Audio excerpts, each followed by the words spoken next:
Imagine this. It's 1941.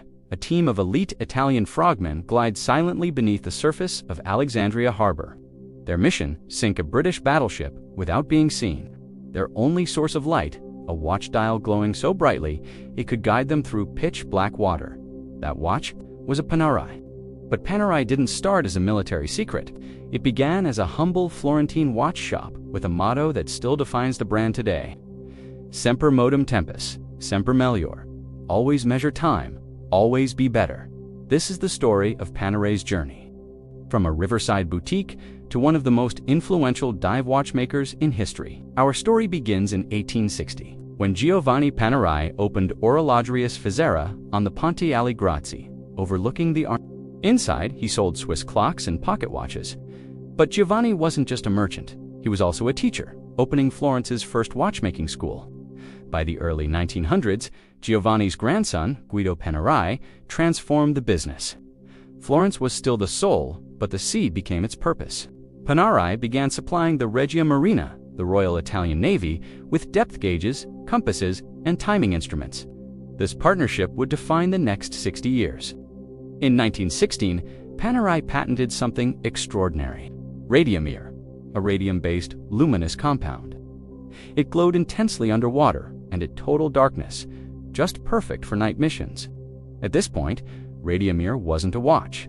It was a material, but it would soon become the name of one of the most iconic dive watches ever made. By the 1930s, the Italian Navy needed a wristwatch for its elite underwater commandos. The Sammasatori Panerai had the lume, but not the cases or movements. Here enters Rolex. The company supplied 47mm oyster cases and quarterbert-based movements. Panerai supplied the dials, the lume, the straps, and the assembly. The result was the 1936 Radiomir prototype, a massive military-grade tool, not sold to civilians, not advertised, completely classified. In 1941, frogmen used human-guided torpedoes to infiltrate Alexandria Harbor. Their lives depended on the glow of a Panerai dial. They attached explosives to British battleships and escaped. If you're enjoying this deep dive, follow and subscribe to Horology Guide for more stories like this, the kind the watch world doesn't always tell. Let's go back to our fascinating story.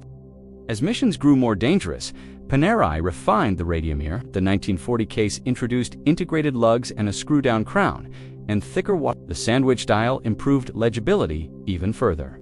And the Havana brown leather strap with a square buckle became a signature.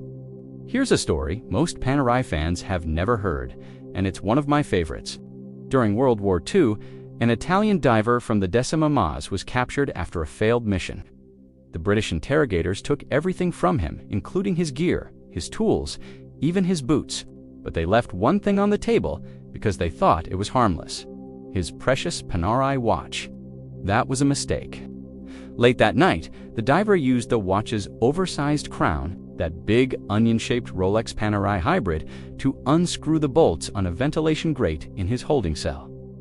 It took hours. His fingers bled, but he got it open. He escaped through the ductwork, navigated the darkness using nothing but the glow of the Radiomir dial, and made it back to the water. Years later, when he was an old man, he told his grandson, "That watch saved my life twice.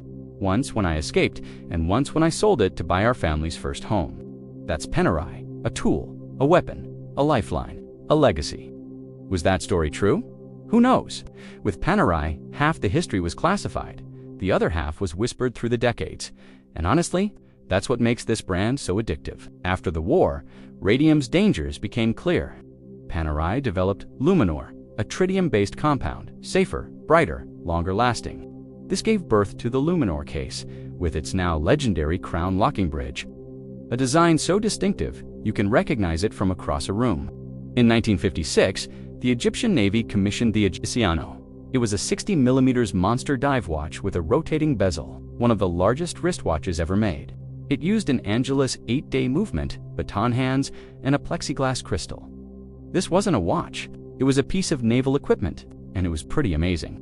Then, after Guido Panerai's death, engineer Dino Zai took over Panerai, continued producing instruments for the Navy, such as depth gauges, compasses, left-handed dive watches, but everything remained classified. Panerai didn't exist to the public. until the year 1992. That year, Panerai was revealed to the world with a Japanese magazine article.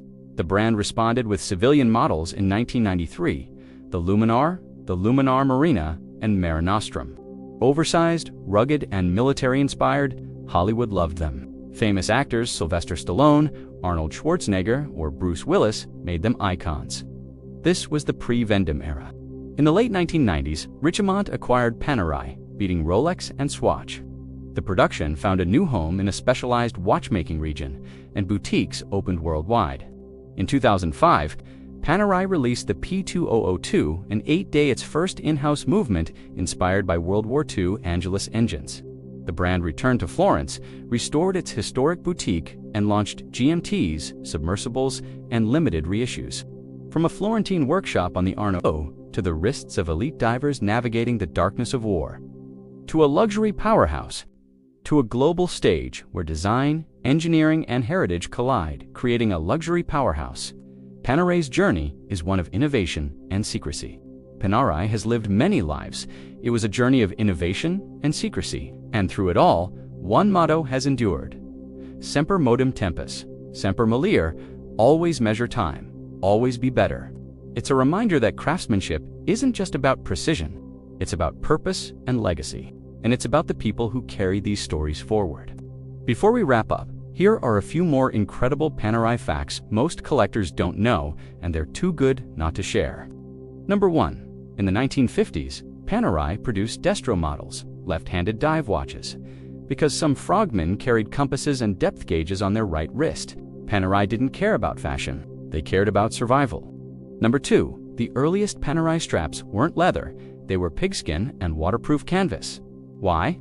The Navy didn't want straps that rotted in salt water, so Panerai used thick pigskin and later canvas from military gear.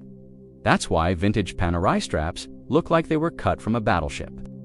Number 3. Panerai's cases were so big because they were designed to be worn over wetsuits. Those 47mm and 60mm monsters weren't fashion statements.